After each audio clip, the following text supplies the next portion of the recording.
نوحہ کرنا ان نیم شیعوں کے نزدیک جائز ہے۔ یہ کتنے بڑے جاہل ہیں، انہیں یہ بھی پتہ نہیں۔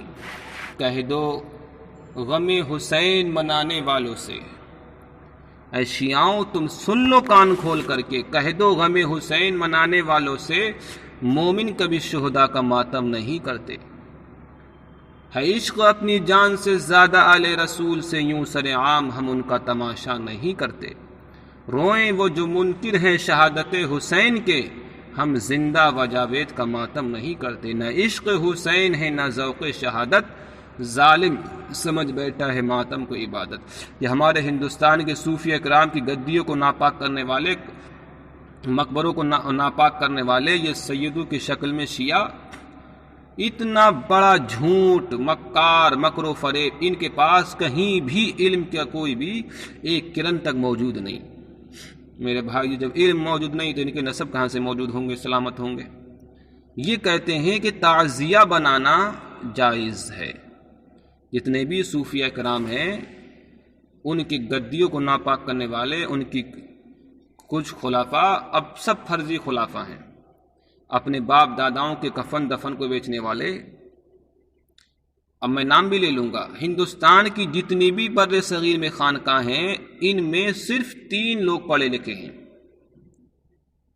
2 تو محدثے کی چوجبی کی اولادیں، وہ میں پڑھا لکھا مانتا ہوں، ہاں کہ وہ دونوں دادا دادی کی دونوں اولادیں پڑھی لکھی ہیں،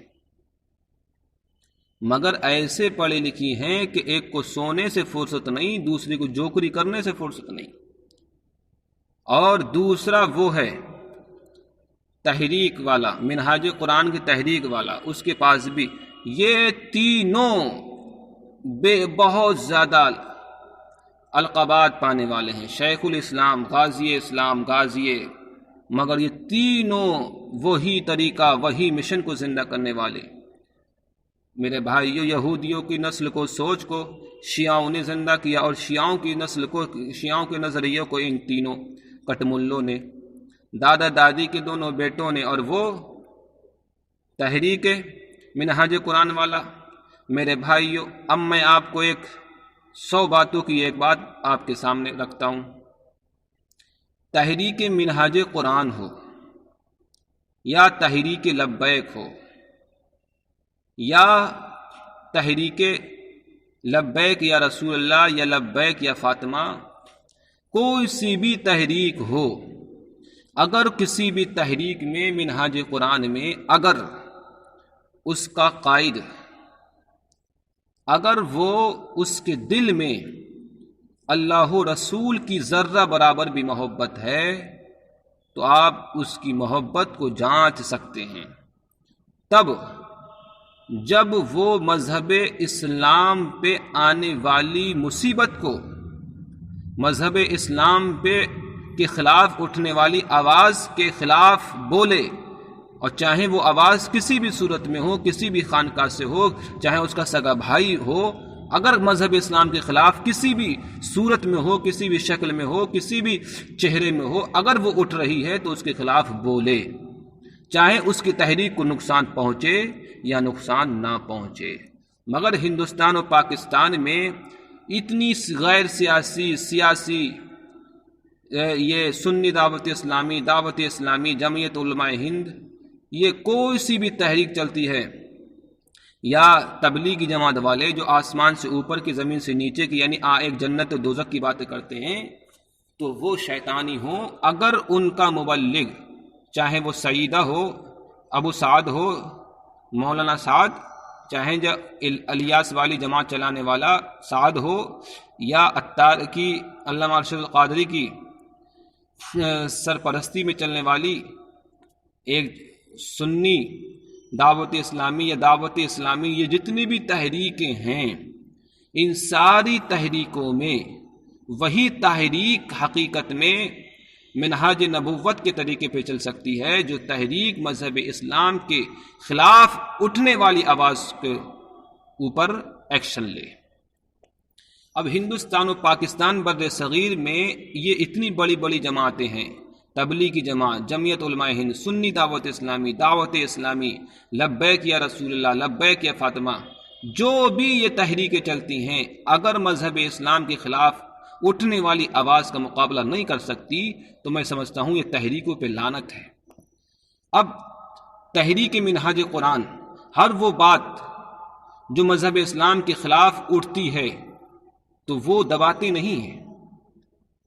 آپ دیکھ لیجئے، شیعوں نے کھول کر کے امام اعظم یعنی صدیق اکبر رضی اللہ تعالی عنہ کا وروධ کیا، ان کو گالیاں بکیں، مگر تحریک منہاج قرآن کا سرگنا، وہ ظالم، وہ ہیرو، وہ طاہر الپادری اس وقت جب رسول پاک کے خلاف، اللہ عز و جل کے خلاف شیعہ ظالم یہودی جب اپنے منہ سے زہر نکال رہا تھا، پرمانو بم بارود نکال رہا تھا، اس وقت پاکستان کے اندر سنی اور شیعہ کو آپس میں ایک کر رہا تھا۔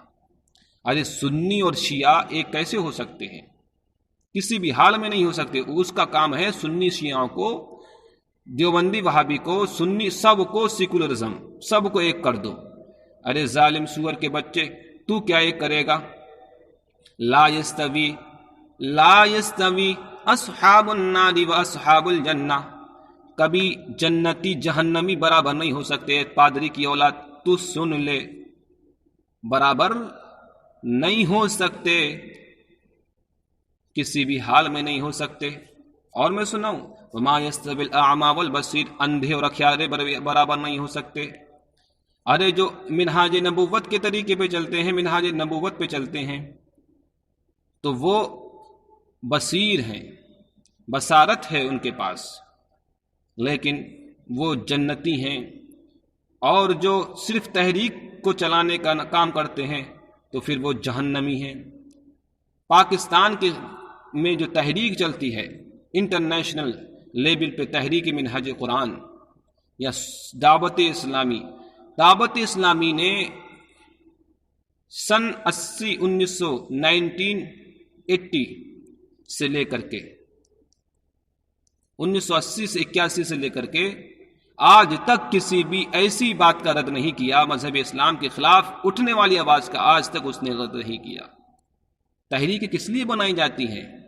ارے مرد مجاہد مذہب اسلام کے کس لیے بنائے جاتے ہیں؟ اس لیے تاکہ تعداد بڑھائی جائے، اس لیے تاکہ صرف الیاس کا پرچار کیے جائے، تاکہ دعوت اسلامی کا پرچار کیے جائے۔ اگر تم مذہب اسلام کے فالوور ہو، اگر مذہب اسلام کو ماننے والے ہو، تو ہر وہ آواز جو صدیق اکبر کے خلاف اٹھے تم اس پہ ایکشن لو، عمر فاروق اعظم کے خلاف اٹھے تم اس پہ ایکشن لو، امام اعظم کے خلاف اٹھے تو اس پہ ایکشن لو، اس لیے کہ تم ان رکن اعظم جو مذہب اسلام کے سب سے بڑا سرمایہ ہے، اگر وہ لٹتا ہے، اس کے خلاف آواز اٹھتی ہے، تم اس کے خلاف نہیں بول سکتے۔ ہاں اگر کوئی تمہارے الیاس کے خلاف بولتا ہے، تمہارے طاہر پادری کے خلاف بولتا ہے، تب تمہارے سینے پھٹتے ہیں، تب تمہارے سینے چاک ہو جاتے ہیں۔ میرے بھائیو، کیا تمہیں یہی دودھ کا دودھ پانی کا پانی ہو جاتا ہے؟ تمہیں مذہب اسلام سے کوئی مطلب نہیں، تمہیں مطلب ہے اپنی تبلیغ سے۔ ان خانقاہیوں کو نہ مذہب اسلام سے کوئی مطلب ہے، مذہب اسلام کے گلشن سے مطلب ہے اگر کوئی خانقاہی کسی بزرگ کے خلاف کوئی آواز اٹھاتا ہے، ایکشن لیتا ہے۔ میں نہیں کہتا کہ ایکشن لیتا ہے وہ صحیح کرتا ہے میرے بھائیوں، نہیں۔ تو اگر پورے ہندوستان کے اندر کوئی غریب نواز کے خلاف بولے تو سب کو بولنا چاہیے۔ اگر امام احمد رضا خان فاضل بریلوی کے خلاف کوئی آواز اٹھے تو میرے بھائیوں خانقاہی سب سے پہلے بولتے ہیں امام احمد رضا۔ ارے میرے بھائیوں، یہ تو ایسا ہی ہو گیا کہ اگر کسی شخص نے کسی شخص کے اوپر احسان کر دیا تو جس کو اوپر احسان کیا ہے تو وہ اس احسان کرنے والے کو گالی دے۔ جس طریقے سے آپ دیکھ لیجئے، کوئی استاد اپنے شاگرد کو، کوئی گرو اپنے چیلے کو، کوئی گرو اپنے شش کو اگر شکچا دے دے تو پھر شیش اپنے گرو کو، میرے بھائیوں یہ تو پھر اسی طریقے سے ہو جائے گا جیسا کہ ہمارے ہندوستان میں سب سے بڑی جو جنگ ہوئی ہے جس کو کہتے ہیں مہابھارت، اس میں ایک شش نے اپنے گرو کو مارا تھا۔ تو یہ سب شیطانی طریقہ ہے، بیٹا اپنے باپ کو مارے۔ میرے بھائیو، بیٹا اپنے باپ کو، آج پورے ہندوستان کی گدی نشیں، عورت نشیں، ان کی سب کی گدیاں سلامت ہیں تو امام احمد رضا خان فاضل بریلوی کی وجہ سے۔ مگر آج امام احمد رضا فاضل بریلوی کا یہ ایمان ثابت کرنے میں، ان کو کفر کو کافر بنانے میں لگے ہوئے ہیں۔ کسی طریقے سے ہم امام احمد رضا خان کی کوئی بھی کمی نہ چھوڑیں۔ میرے بھائیو، خان کا ایک عارفی ہے الہ آباد میں، اس کا کام ہے مسلک اعلی حضرت کو نیچا کرنا۔ جو مسلک اعلی حضرت کو جتنی گالی بک دے گا، جس طریقے سے سعودی عربیہ میں 2-3 کٹ ملے بیٹھے ہیں، ان کا کام ہے امام احمد رضا خان کو گالی بکنا۔ اسی طریقے سے ہمارے ہندوستان میں خان کا ہی کچھ مولوی ایسے ہیں کہ ان کا کام ہے مسلک اعلی حضرت کو گالی بکنا۔ ایک وہ موٹو تھا ٹرمپ، جس کی صورت اچھی نہیں، میرے بھائی، جو دنیا کے لالچ میں آ کر کے مارا گیا، پیرا مریدی کے لالچ میں آ کے مارا گیا، وہ ٹرمپ مجدد بن کے مار گیا۔ میرے بھائیو، مجدد بنانا، محدث بنانا یہ انسان کی بس میں نہیں۔ این سعادت بزیر بازو نیست، تان بخشد خدائے بخشندہ۔ تمہارے دلوں میں کھوٹ ہے میرے بھائیو، تو کہنے کا جس تحریک میں اگر کھوٹ ہے، مذہب اسلام کے خلاف آواز نہیں اٹھ رہی ہے، تو یوں سمجھ لو کہ اس تحریک میں کھوٹ ہے۔ آج تک 40 سال میں آج تک دعوت اسلامی کے سے آواز یہ نہیں اٹھی کہ شیعہ غلط ہیں، وہابی غلط ہیں، کیونکہ پتہ چل گیا کہ شیعوں کو کہ دعوت اسلامی ہمارے خلاف بول رہی ہے، تو اسی دن دعوت اسلامی کا بسترا بن جائے گا، کیونکہ اس میں پڑھے لکھے لوگ تو نہیں ہیں۔ جس دن پتہ چل گیا دیوبندی وہابی کو کہ ہمارے اس نے کسی بھی عبد الوہاب کو برا کہہ دیا، سعودی عربیہ کے امام کے برا کہہ دیا، تو اسی دن بسترا بن جائے گا دعوت اسلامی کا۔ میرے بھائیوں، تو مطلب یہ ہے کہ انہیں اپنے فالوور بنانا ہے۔ دعوت اسلامی میں کتنے لوگ جڑ رہے ہیں، کتنے لوگ بڑھ رہے ہیں، اضافہ کتنا ہو رہا ہے، گھٹ کتنا رہا ہے، اسے اضافے سے مطلب ہے مذہب اسلام پہ کتنا سنکٹ آ رہا ہے، اس سے کوئی مطلب نہیں، ذرہ برابر۔ اسی لیے میرے بھائیوں، دل میں کھوٹ ہے۔ تو مذہب اسلام کو ان الوؤں کی ضرورت نہیں، مذہب اسلام کو ایک غازی کی ضرورت ہے، اور وہ غازی پیدا ہو چکا ہے۔ وہ تمہاری ٹوپیاں اڑائے گا۔ میرے بھائیوں، بتاؤ تو صحیح، جب بغداد کے اندر ہلاکو خان نے جب حملہ کیا تھا، تو اس وقت کیا بغداد کے اندر علماء موجود نہیں تھے؟ بغداد تو مرکز تھا۔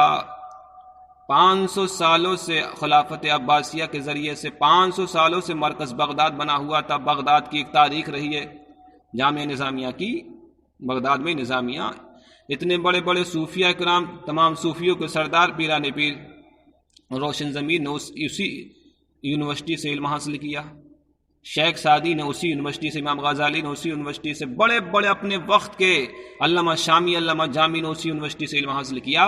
مگر وہی بغداد میں جب لوگوں نے نفسیاتی اپنے خدا پرستی کے علاوہ اپنے نفس پرستی جب شروع کر دی، تب اس بغداد کو ایک اللہ کے ولی تلوار نکلے کہ میں ہلاکو خان سے لڑوں گا۔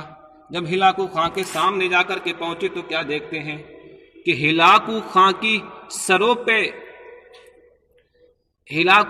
سروں پہ اللہ کے ولی کی روحیں موجود ہیں، اور وہ کہہ رہی ہیں فقتل الکفر وقتل الکفر اقتل الکفر فقتل الفجر، اقتل الکفر فقتل الفجر۔ میرے بھائیو، آج یہی عالم ہے ہمارے ہندوستان کا، سب نفس پرستی میں لگے ہوئے ہیں، تو یہ سب جاہل ہیں ٹوٹل۔ تو ہندوستان میں پہلی بات تو یہ ہے کوئی خانقاہی پڑھا لکھا ہی نہیں ہے۔ جو پڑھا لکھا نہیں ہے وہ پڑھے لکھوں کی کیا عزت کرے گا؟ کیا سمجھے گا مسلک رضا کو؟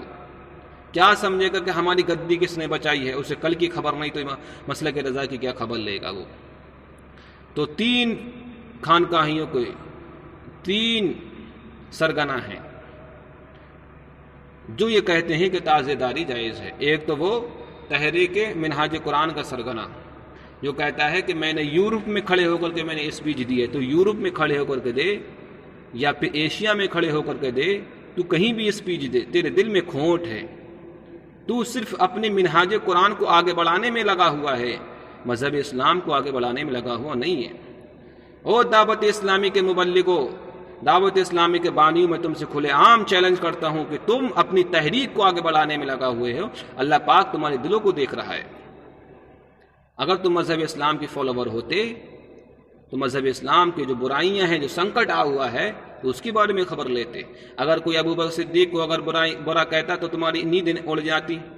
اگر کوئی امام احمد رضا خان فاضل بریلوی کو برا کہتا تو تمہارا کھانا خراب ہو جاتا میرے بھائیو. لیکن نہیں، پورے پاکستان کے اندر کھلے منچ پہ، کھلے میدان میں، چوراہوں پہ حضرت ابو بکر صدیق کی توہین کی گئی، رب کی توہین کی گئی، نبی کی توہین کی گئی، ابو بکر صدیق کی توہین کی گئی، مگر تمہارے دل ایک ذرہ برابر بھی نہیں پسیجے. پتہ چلا نہ تم حضرت ابو بکر صدیق کو ماننے والے ہو، اور نہ ہی تم حضرت علی کے ماننے والے، نہ نبی کے ماننے والے، تم صرف اسی عطار کے پاگل کے ماننے والے ہو. تم صرف عطار کو آگے بڑھانے میں لگے ہو، اس لیے کہ تمہارا عطار تم کو جہنم میں لے جانے سے بچا لے گا.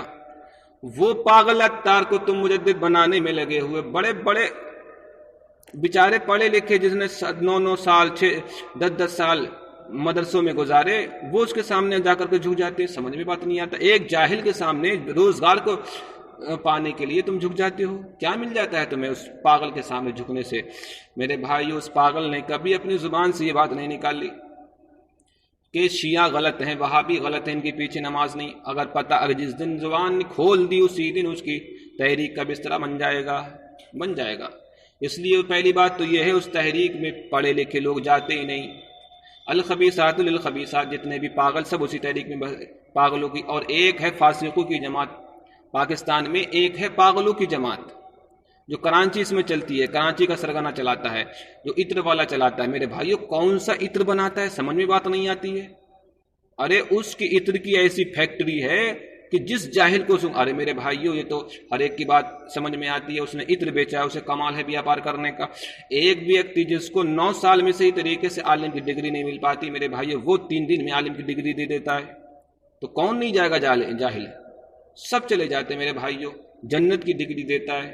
ارے وہ جنت کی ڈگری کیا جہنم کی ڈگری دے دے گا میرے بھائیو؟ بتاؤ تو صحیح. اسی طریقے ایک ہے فاسقوں کی جماعت، جس میں آپ کو فسق و فجور شریعت کے دائرے میں رہ کر کے کرنا ہے. میرے بھائیو، اب ہندو دھرم کو دیکھ لو. ہمارے ہندوستان میں جتنے بھی آشرم میں رہنے والے، جتنے بھی بڑے سادھو سنت ہیں، ان کا ایک کام ضرور ہے. یہ خدا تو ضرور ہے، یہ جہنم ہے، جہنم کا ایندھن ہے، میں مانتا ہوں. مگر یہ جو عملی طور پر جو کام کرتے ہیں، ان سے ہمیں سبق لینا چاہیے. یہ جس کو اپنا چیلا بناتے ہیں، اس سے کہتے ہیں کہ تجھ کو گوشت نہیں کھانا ہے، تجھ کو انڈے نہیں کھانا ہے، تجھ کو مانساہاری نہیں بلکہ تجھ کو شاکاہاری بننا ہے، تجھے گنگا جل پینا ہے. مگر میرے بھائیوں، اگرچہ وہ ہندو ہیں مگر ان سے پریرنا لینا چاہیے. مگر یہ دعوت اسلامی میں یہ کہیں نہیں آتا ہے کہ جو مذہب اسلام کے خلاف بولے تجھے اس کے بولنا ہے. نبی کے خلاف جو آواز اٹھائے تجھے اس کے خلاف بولنا ہے. میرے بھائیوں، تو پتہ چلا تو ساری تحریک اسی دن بند ہو جائے گی. فاسق و فاجر کی جماعت میرے بھائیوں، جو چندہ یورپ سے آ رہا ہے، دونوں جماعت کا امریکہ سے چندہ آتا ہے، اسی دن بند ہو جائے گا. ہم نے یورپ میں اتنی فیکٹری کھول دی، ہم نے اتنی مسجدیں بنا دی. ارے وہ مسجدیں بن نہیں ہیں، خدا کے نام پہ تھوڑی بن نہیں ہیں، وہ تو عطار کے نام پہ بن نہیں. عطار کو خدا بنا دیا میرے بھائیوں، خدا بنا دیا عطار کو میرے بھائیوں. اب تو احمدیہ کے لوگ بہت بلندی پانے لگے. اب اس کا 5واں خلیفہ موجود ہے احمدیہ کا میرے بھائیوں. تو ان سے ایک چھوٹا سا فتنہ، جس نے نبوت کا دعویٰ کیا تھا مرزا، جس کی پوری بنیاد جھوٹ پہ ہے، وہ ختم نہیں ہو پا رہا ہے میرے بھائیوں. تو کیوں؟ اس لیے کہ ان کے دلوں میں کھوٹ ہے. ہاں، اگر پاکستان کی تحریک، کوئی ایک تحریک ایک فتنہ ختم کر دیتی میرے بھائیو، سارے فتنے پاکستان میں موجود ہیں، ایک فتنہ ختم کر دیتی تو ہم اسی تحریک کو میرے بھائیو اپنے سروں کا تاج سمجھ لیتے. مگر ہم اس کو پیر کی جوتی کے برابر بھی نہیں سمجھتے ہیں، کیونکہ ان سے مذہب اسلام کو کوئی فائدہ پہنچ ہی نہیں رہا ہے. مذہب اسلام کو فائدہ پہنچا ہے عالموں سے، اور وہ عالم جو سو رہے ہیں ان سے نہیں، بلکہ ان عالموں سے جو جگ رہے ہیں. امام غزالی نے ہی اپنی کتاب احیاء العلوم میں لکھا ہے. تو عالم تو بہت ہیں پاکستان میں، ہندوستان میں عالموں کی تعداد بڑھ رہی ہے، مگر مخلصوں کی تعداد نہیں بڑھ رہی ہے. اسلام کو فائدہ پہنچتا ہے مخلصین سے، جو علماء مخلص ہیں. جیسا کہ آپ کے سامنے میں کھلے منچ پہ کہتا ہوں، کھلے عام کہتا ہوں، کنز العلماء امام جلالی صاحب، ڈاکٹر جلالی صاحب، اشرف علی، وہ بالکل صاف بات رکھتے ہیں، میرے دل کے بہت قریب ہیں.